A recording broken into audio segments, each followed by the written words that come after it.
सभी भक्तों को जय श्री सीताराम, जय श्री राधेश्याम।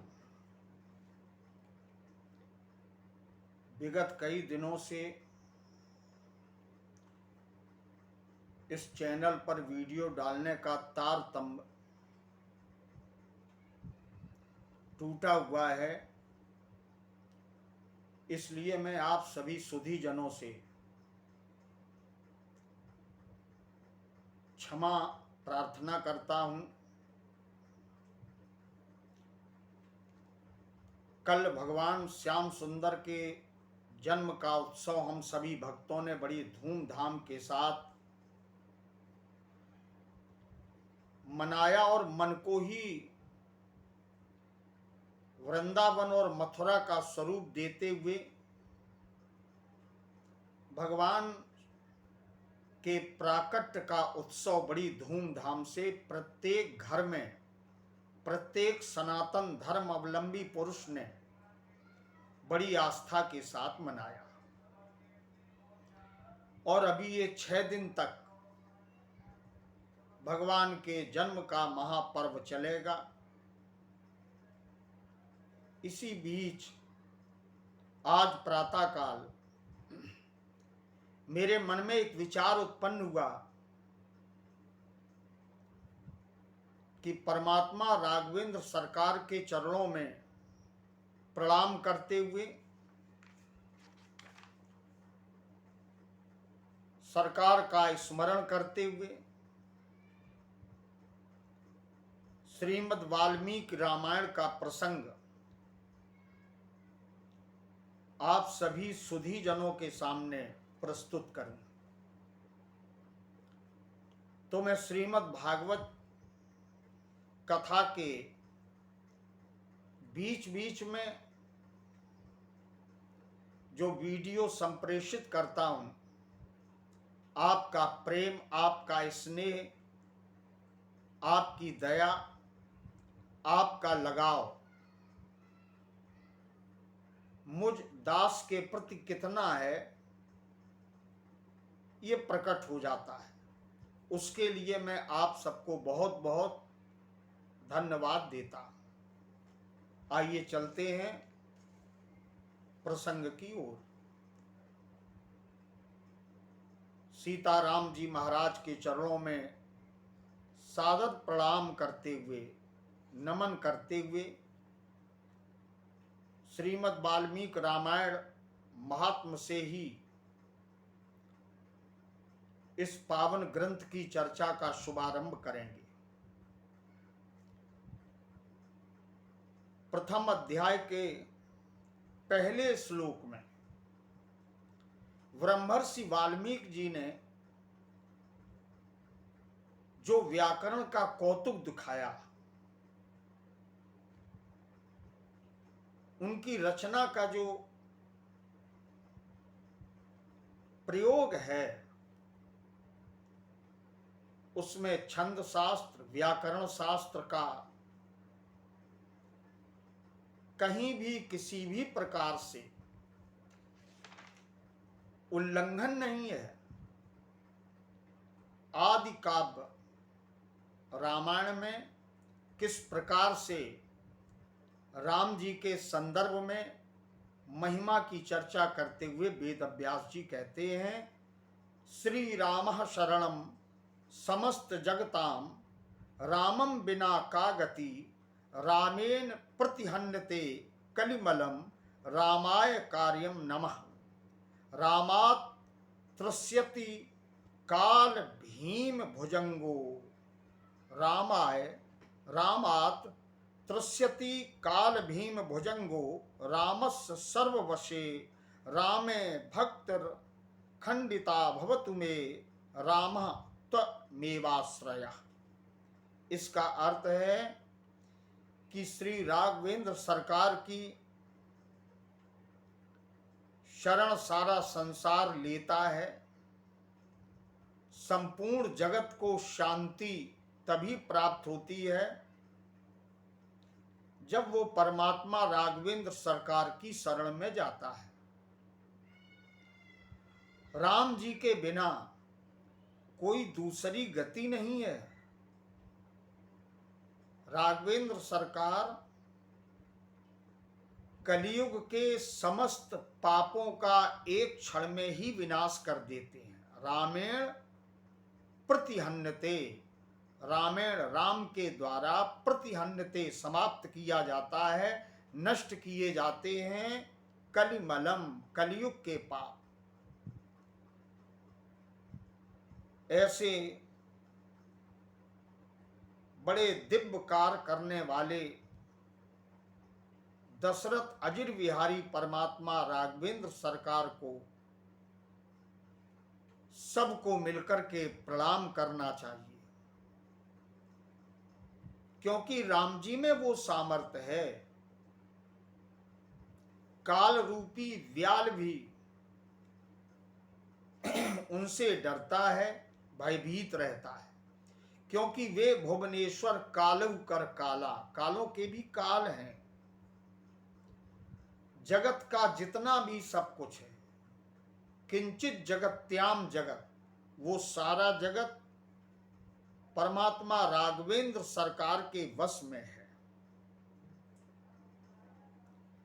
मेरी राम में अखंड भक्ति बनी रहे, राघवेंद्र सरकार के चरणों से अटूट प्रेम बना रहे। हे राम, रामः त्वमेवाश्रयः, तुम ही हमारे आश्रय हो और आप ही मेरे जीवन के आधार हैं। इस प्रकार से पहले श्लोक में, महात्म के पहले श्लोक में ब्रह्मर्षि वाल्मीकि जी महाराज ने राम की स्तुति की। पहली पंक्ति में रामः शब्द का प्रयोग किया, दूसरी पंक्ति में रामम बिना का गति, तो रामः रामौ रामः रामम। राम जी के, राम शब्द के जो रूप हैं वो देखिए इस श्लोक में किस प्रकार से निबद्ध किए हैं ब्रह्मर्षि वाल्मीकि जी महाराज ने। तीसरी पंक्ति में रामेण, राम के द्वारा, चौथी पंक्ति में रामाय कार्य नमः, पांचवी पंक्ति में रामात त्रस्यत, तो रामात पंचमी विभक्ति एक वचन का ये रूप आ गया। ऐसा लगता है कि पहले श्लोक को ही ब्रह्मर्षि वाल्मीकि जी महाराज ने व्याकरण के वस्त्रों से समलंकृत कर दिया है। ऐसे समस्त अलंकारों के भी अलंकार परमात्मा राघवेंद्र सरकार को हम सब बड़ी आस्था से, बड़ी श्रद्धा से प्रणाम करते हैं। दूसरे श्लोक में ब्रह्मर्षि वाल्मीकि जी कहते हैं, चित्रकूटालयम राम मंदिरानंद मंदिरम वंदे च परमानंदन भक्तानाम भयप्रदम। चित्रकूट के पावन क्षेत्र में भगवती लक्ष्मी को सदा सर्वदा आनंद देने वाले एवं भक्तों को अभय करने वाले राघवेंद्र सरकार चित्रकूट में निवास करने वाले हैं। भगवान के स्वरूप विग्रह को एवं जो लक्ष्मी को भी सदा सर्वदा आनंदित करते हैं, ऐसे राघवेंद्र सरकार को वाल्मीकि जी कहते हैं, बड़ी आस्था से मैं प्रणाम करता हूं। ब्रह्मा विष्णु महेश आद्या यस्यांसा लोक साधका नमामि देवम चिद्रूपम विशुद्धम परमम भजे। संपूर्ण जगत के मनोरथों को सिद्ध करने वाले अथवा इसका अर्थ एक ये भी निकलता है कि रचना, पालन और प्रलय, ये जो जगत की व्यवहारिक सत्ता है, इसको पूर्ण करने वाले, जिनके ब्रह्मा विष्णु महेश आदि देवता केवल अंश मात्र हैं, उन परम विशुद्ध आनंद घन सच्चिदानंदमय स्वरूप परमात्म देव श्री रामचंद्र जी महाराज को मैं बड़ी आस्था से प्रणाम करते हुए उन्हीं के चिंतन में अपना मन लगाता। एक बार समस्त ऋषियों की सभा एकत्र हुई।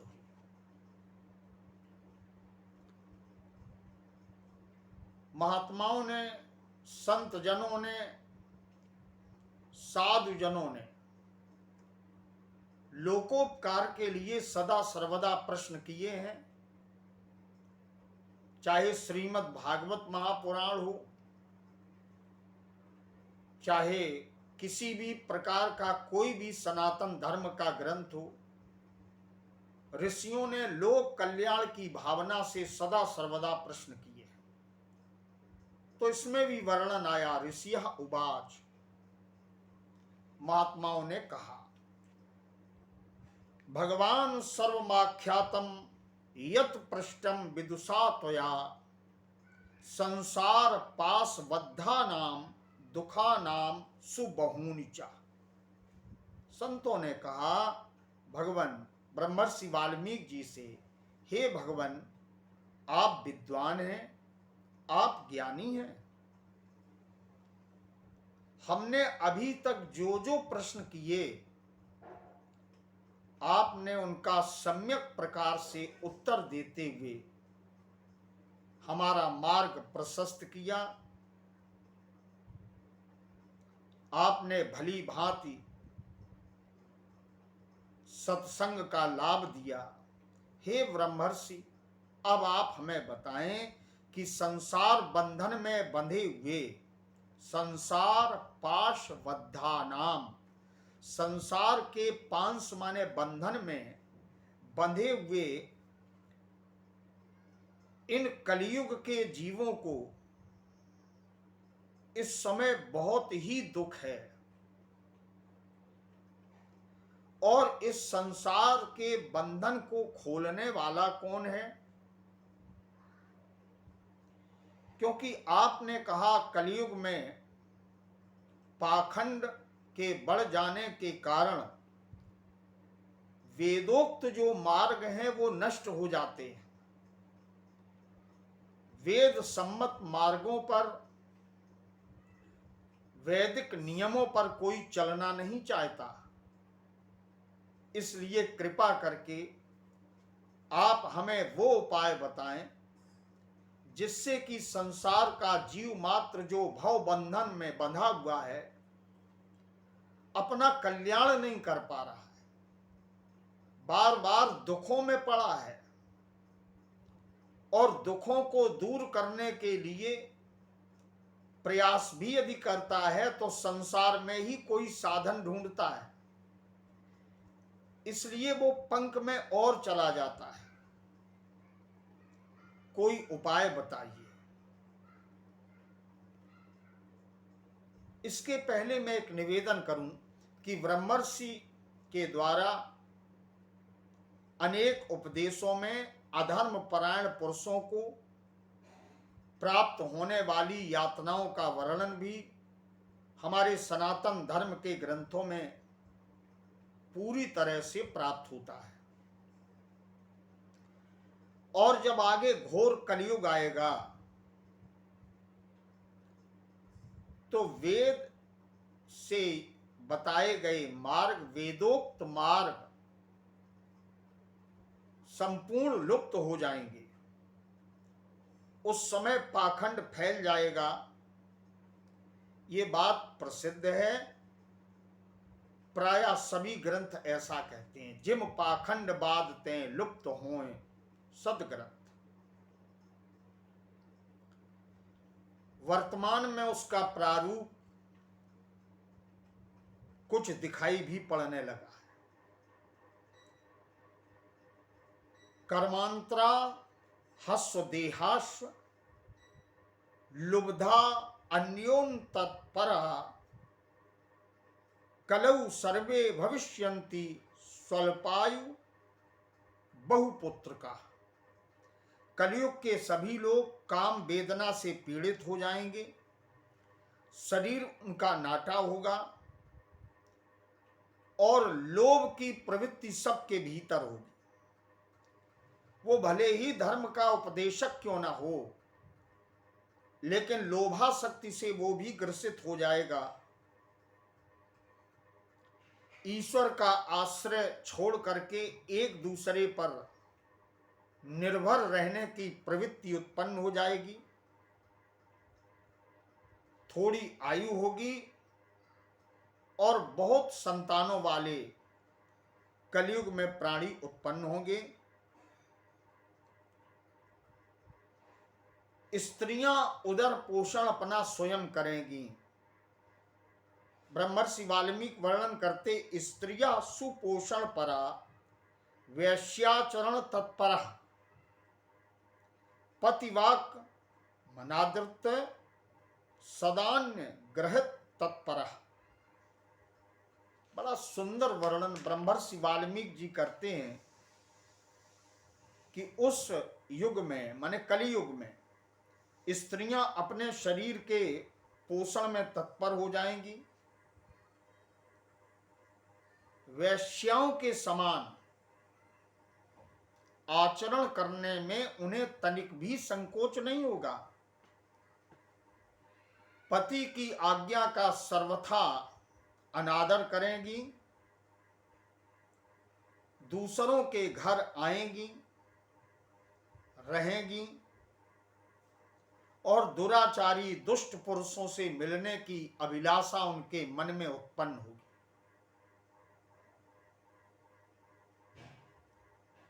मर्यादाएं टूट जाएंगी।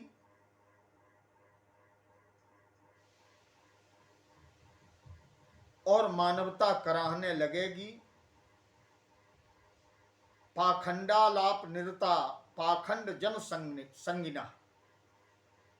वर्णन आया कि ब्राह्मण पाखंडी लोगों के साथ रह करके पाखंड पूर्ण बातें करने लगेंगे। तब जानना चाहिए कि कलयुग पूरी तरह अपना प्रभाव डाल चुका है।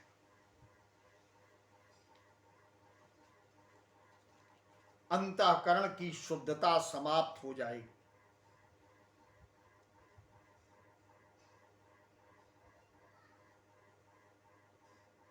ऋषियों ने प्रश्न किया कि महाराज, तब परमात्मा को प्रसन्न करने का, ठाकुर जी को अनुकूल बनाने का कौन सा मार्ग हम अपनाएंगे? हमें वो उपाय बताइए। एक संबोधन आता है, यथा तुष्यति देवेशु देव देवो जगत गुरु। हे देवादिदेव, हे जगत गुरु, सूत जी को यहां संबोधन किया गया है। ततो वदस्व सर्वज्ञ सूत धर्म भृता वरम। समस्त धर्मात्माओं में सूत जी वरम, आप श्रेष्ठ हैं, इसलिए कोई उपाय बताइए। जब ऋषियों ने ऐसा निवेदन किया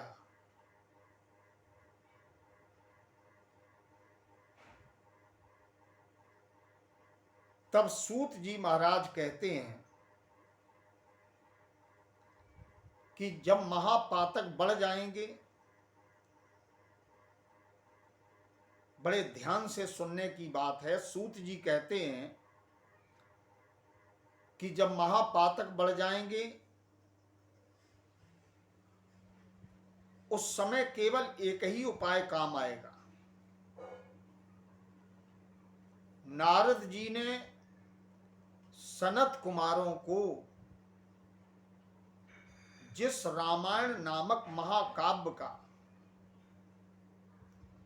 गान सुनाया, वह समस्त पापों को नष्ट करने वाला सद्ग्रंथ एवं ग्रहों की बाधा का भी निवारण करने वाला ग्रंथ, संपूर्ण वेद के अर्थ को प्रकट करने वाला ग्रंथ, वेद सम्मति के अनुकूल ब्रह्मर्षि वाल्मीकि द्वारा रचित जो रामायण है, उसका श्रवण करने से समस्त दुखों का नाश हो जाएगा। ये मोक्ष और सांसारिक फल प्रदान करने वाला सद्ग्रंथ है। भगवान राघवेंद्र सरकार की लीलाओं का विशुद्ध वर्णन किया गया है। यह काव्य अपने पाठक और अपने श्रोताओं को समस्त कल्याणकारी सिद्धियों से युक्त करता है। देखिए, इसका श्लोक भी है, मैंने आपसे भावार्थ निवेदित किया है, अर्थ निवेदित किया है। श्लोक है, दुख प्रनाशनम धन्यम भुक्ति मुक्ति फलप्रदम रामचंद्र कथोपेतम सर्व कल्याण सिद्धिदम। समस्त सिद्धियों को देने वाला ये पवित्र ग्रंथ ब्रह्मर्षि वाल्मीकि के द्वारा रचित रामायण महाकाव्य का जो श्रवण करेगा, जो पाठन करेगा, उसके बड़े से बड़े पाप भी श्रवण मात्र से ही और कहने से ही नष्ट हो जाएंगे। इसके अतिरिक्त जिस मनुष्य के जीवन में पूर्व जन्मों में उपार्जित गलत कर्मों के जो पाप संचित हो गए हैं, यदि राम कथा से वो प्रेम करे तो ये बात बिल्कुल सत्य है कि पाप के बंधन में जकड़ा हुआ मनुष्य रामायण की कथा प्रारंभ होते ही यदि सुनने के लिए आता है तो राघवेंद्र सरकार की महती कृपा उसे प्राप्त होती है। रामायणम नाम परम तु काव्यम सुपुण्यदम वै श्रुशुर द्विजेन्द्रः यस्मिन् सुरते जन्म जरादिनाशौ भवत्य दोषा स नरो अच्युत स्यात्। जो मनुष्य इस कथा का श्रवण करता है, निश्चित ही उसके समस्त पाप तो नष्ट हो जाते हैं, साथ में उसको मनोवांछित वर प्राप्त होता है, फल मिलता है। इसके पाठ और श्रवण करने से संसार सागर को वो जीव पार कर लेता है और भगवान राघवेंद्र सरकार के परम पद को तो प्राप्त करता ही है, लेकिन वो जीव अच्युत की तरह ही हो जाता है। भवत्व दोषः स नरोच्युतः स्यात्। दोषों से मुक्त होकर के वो अच्युत जीव ब्रह्म की ही तरह हो जाता है, जैसे कि वाल्मीकि भय ब्रह्म समाना। इस प्रकार का सुंदर वर्णन, महिमा का गायन किया और मुझ अकिंचन के द्वारा, मुझ दास के द्वारा ब्रह्मर्षि वाल्मीकि के काव्य की पूरी महिमा गा पाना मुझे लगता संभव नहीं है। जो नाम जाति विकल्पों से रहित, कार और कारण से भी परे है, वेदांत शास्त्र के द्वारा जानने योग्य, प्रकाश को भी प्रकाशित करने की क्षमता जिनमें है,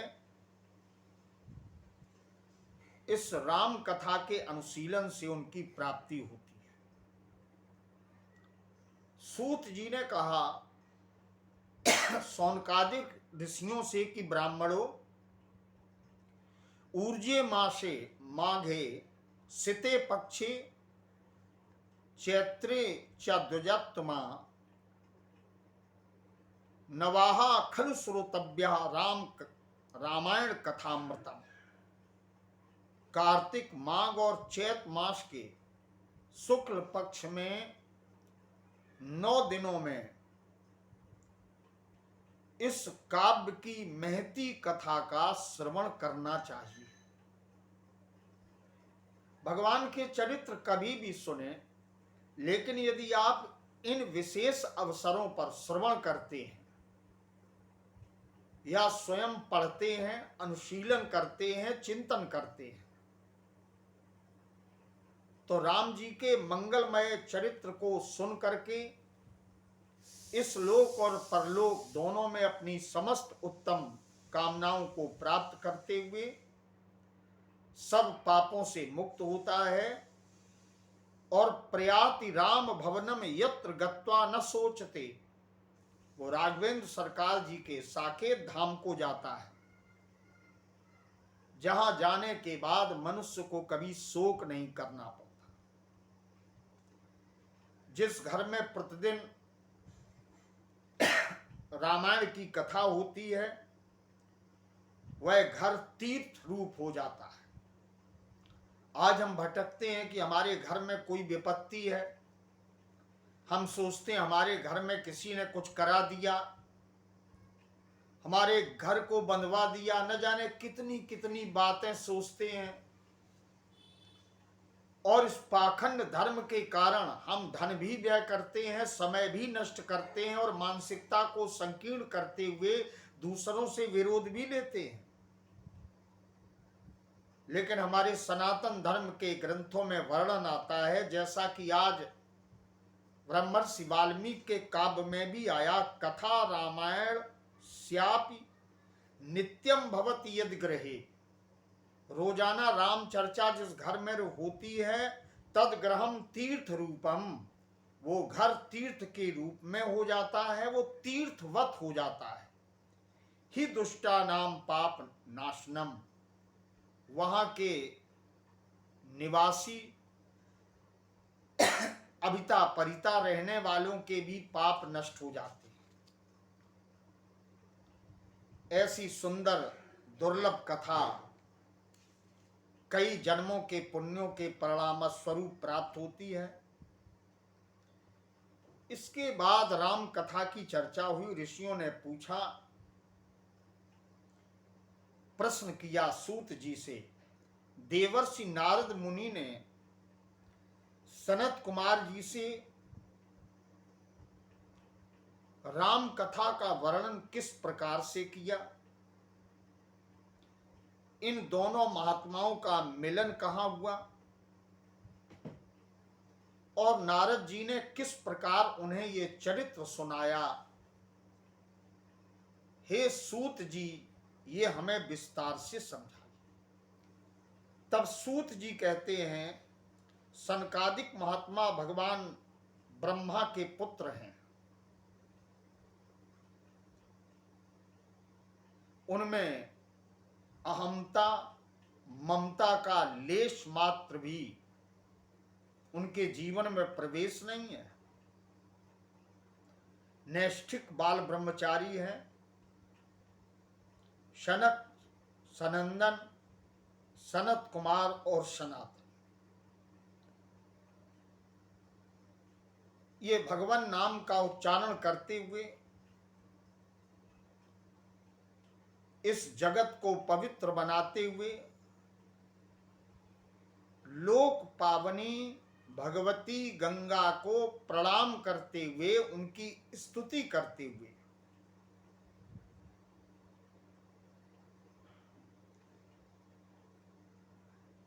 हरिद्वार के पूर्व भगवती गंगा के पावन पुलिन पर चल रहे थे और इधर से देवर्षि नारद जा रहे थे।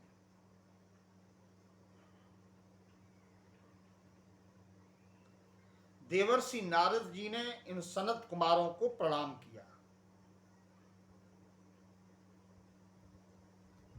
प्रणाम करने के बाद सनत कुमारों ने देवर्षि नारद से कहा, सर्वज्ञो असि महाप्राज्ञ मुनीषा नाम च नारद हरिर्भक्ति परो यस्मात् तत्तो नास्त्य परोदिका। हे महाप्राज्ञ देवर्षि नारद जी, आप समस्त महात्माओं में सर्वज्ञ हैं, सदा परमात्मा की भक्ति में निरत रहते हैं। आपसे बढ़कर दूसरा कोई भक्ति का भाव प्रकट करने वाला नहीं है। इसलिए मैं पूछना चाहता हूं कि जिनसे चराचर जगत की उत्पत्ति हुई है और भगवती गंगा जिनके चरणों से, जहां से प्रकट हुई हैं, जिन चरणों से निकसी हैं, उन परमात्मा के स्वरूप का बोध, उनका ज्ञान, उनके रूप का ज्ञान हमें कैसे होगा? यदि हम सनत कुमारों पर देवर्षि आपकी कृपा हो तो इस बारे में मेरे इस प्रश्न का यथार्थ आप विवेचन करें, इस प्रश्न का समीचीन उत्तर प्रस्तुत करें। सनत कुमारों ने यह निवेदन किया। तब देवर्षि नारद कहते हैं, नमः पराय देवाय परात्परताय परात्पर तराय च परात्पर तराय। बड़ा अच्छा शब्द है, जो पर से भी परतर है, माने परम धाम जो उत्कृष्ट है उससे भी जो उत्कृष्ट है, जो सगुण और निर्गुण दोनों स्वरूपों में, परात्पर निवासाय सगुणाया गुणाय च, जो सगुण भी हैं और निर्गुण भी हैं, उन श्री राम जी को हम सब बड़ी आस्था से प्रणाम करते हैं। मैं बिल्कुल अल्प बुद्धि से निश्चय नहीं कहता हूं, लेकिन अनुमान है मेरा कि संभवतः गोस्वामी तुलसीदास जी ने राम जी के संदर्भ में जो कहा है कि अगुनई सगुनई नहीं कछु भेदा, तो उनके भीतर भी उन्होंने भी ब्रह्मर्षि वाल्मीकि को अपनी रचना के पूर्व प्रणाम किया है, कवीश्वरों के रूप में। ज्ञान अज्ञान, धर्म अधर्म, विद्या अविद्या, ये सब जिनके अपने स्वरूप हैं, उन आत्मत रूप परमेश्वर को प्रणाम किया देवर्षि नारद ने, और कहा जिनके नाम की महिमा ऋषियों मनु मुनीश्वर पूरी तरह गा नहीं सकते, मुझ जैसा क्षुद्र नारद वहां कैसे पहुंच सकता है? जिनके नाम स्मरण मात्र से बड़े बड़े पातकी भी भवसागर से पार हो जाते हैं। नाम कोट खल कुमति सुधारी। जो द्विज, जो ब्राह्मण घोर कलयुग में राम कथा का आश्रय लेते हैं, वे धन्यवाद के पात्र हैं, वे कृतकृत्य हैं। उनके लिए सनत कुमारों से नारद जी कहते हैं, तुम्हें भी प्रणाम करना चाहिए उनको। राम कथा के वाचक को इस घोर कलयुग में प्रणाम कर लेने मात्र से ही पुण्य की प्राप्ति हो जाती है। बड़ा सुंदर वर्णन है। रामायण परा ये तो घोरे कलयुगे दुजा उत्तम एव कृतकृत्याश्च तेषाम नित्यम नमोस्तुते। ऐसे राम कथा के रसिक को, मर्मज्ञ को, कथाकार को बड़ी आस्था से प्रणाम करना चाहिए। तब देवर्षि नारद ने एक कथा सुनाई कि ब्राह्मण सुदास महात्मा गौतम ऋषि के शाप के कारण राक्षस शरीर को प्राप्त हो गए, परंतु रामायण जी के पावन प्रभाव से उनका वो शाप मिट गया और उस शाप के बंधनों से वे मुक्त हो गए। तब सनत कुमारों ने प्रश्न किया कि संपूर्ण धर्मों का फल देने वाली राम कथा का किसने वर्णन किया?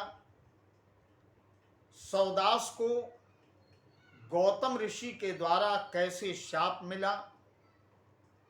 फिर रामायण के प्रभाव से उनका शाप किस प्रकार से समाप्त हुआ?